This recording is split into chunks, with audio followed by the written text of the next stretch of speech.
Kevin are here tonight to tell us about their organization, Hope and Equip. Hi guys, how are you? Great. Great. Thank you for having us. Thank you for coming. Now Kevin, can you tell us what made you want to get involved with Hope and Equip?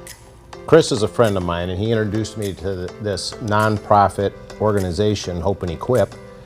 What I found very special and unique about this particular organization, not only does it help people all over the world, but it sets them up to be productive on their own, and all of the money that they receive from donations go 100% to helping the people. So just so you understand that, the board members pay for their travel expenses. Oh wow. Everything that's given is used to assist the people that they are working with. Oh wow. Very, very unique, and that's what really drew me to this particular organization. What made you want to do it? Yeah.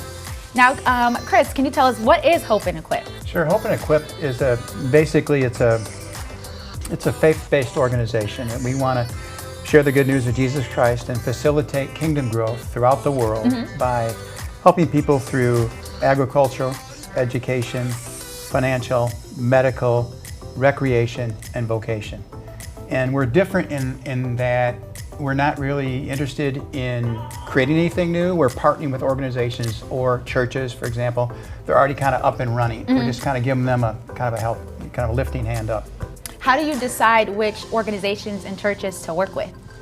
That's a great question. We basically get referrals from different individuals or different churches, different organizations that are already on the ground working and facilitating kingdom growth. But first and foremost is that we're not, again, creating anything new. We just want to facilitate spiritual and physical, meet the physical and spiritual needs of those we're trying to serve.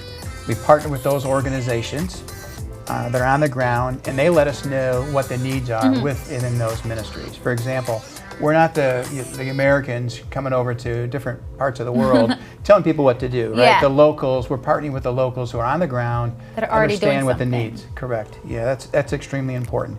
And we don't support individuals, right? We don't support like a missionary. We support organizations as a whole because of the accountability factor.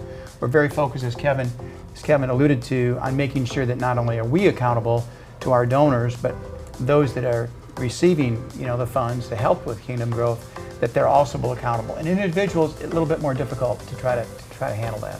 So is there like an application process for these groups and churches that want to get involved with you guys, or no? That's a great question. We're in the process of developing that right now. Okay. We're working with a couple of organizations that are, pretty substantial. That's kind of their focus, is to help with those kinds of things. So nothing per se yet, because we're relatively small, even though we are in 12 countries right now, and we're supporting about 30 different ministries. Just globally, there's still a couple hundred more countries that are out there that we're trying to hit. Like, for example, Eastern Asia, there's 1 billion people that have never heard the word Jesus Christ. So, yeah. So you said Eastern Asia is a place that you guys want to hit, but where are some places that you guys are currently hitting? Basically, I'll just go through here. I got a little list, a cheat sheet for us. So, for example, in agriculture, we're in Liberia, where we did some food sourcing and some food growing. In Rwanda, we literally just got a report from them that their coffee plantation is going to be ready in about 2 to 3 years. It takes a while for the plants to be able to cultivate and harvest. In Colombia, we've done some food sourcing in Colombia. In Cuba, of all places, 90 miles off our coast of Miami, we did some food deliveries there. And we also just recently, after 3 years, the funding was there 3 years ago, and they finally have a water filtration system in one of the churches down there. And which in Cuba, it's extremely rare to have good, clean, pure water. And so we provided that, and it's such a demand that a pharmacy, not like a Walgreens or a CVS, but like a pharmacy that actually makes the drugs, hooked up with a church and said, we need pure water to make the drugs, the medicines to help our Cubans. So really excited about that. Education, we're in Mongolia, where the children are learning how to, basically read and write. And we're also in Albania doing the same thing, but back to Mongolia, they're doing that through a prison ministry where children, like young boys that are like adolescents through high school. They're in prison, and the local authorities there have allowed us to go in there and teach them life skills, reading, writing, those kinds of things. Very powerful. Financial, we do microloans.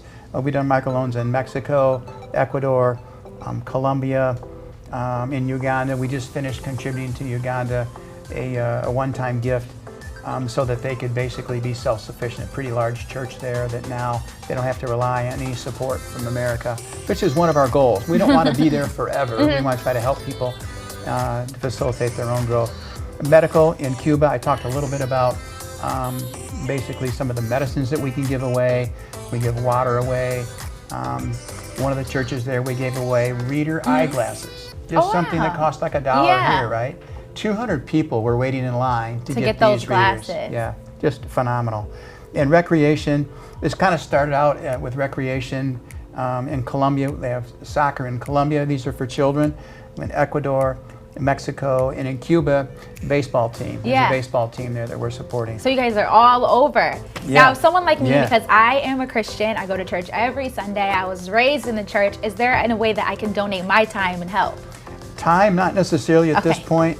We're doing some vocational things that, like in Haiti, for example, this is where this all started 10, 12 years ago. We were asked to, keep giving money and keep giving money and keep giving money. I'm like, well, that's not sustainable, right? We need to come up with a different plan. And so Luke, my guy on the ground, said, well, what if you taught electrical school? I said, what's that involve? So, well, 2 weeks. I'm like, well, I'm not really sure you can learn electrical in 2 weeks. So we first did a sewing school for about a year for the women there, and then we did 2 of them, and then a plumbing, and then electrical, and we just kind of blew up. So in 2019, we formed our organization. To date, we've given away over $800,000 to date to help 12 different countries, 30 different commissionaries. Wow. Well, thank you guys so much for joining us today. Absolutely. Thanks for having us. You guys can go and scan the flow code on your screen to learn more about their organization, Hope and Equip. And coming up next, Sydney and I are doing Let's Try It. We're celebrating Christmas in July.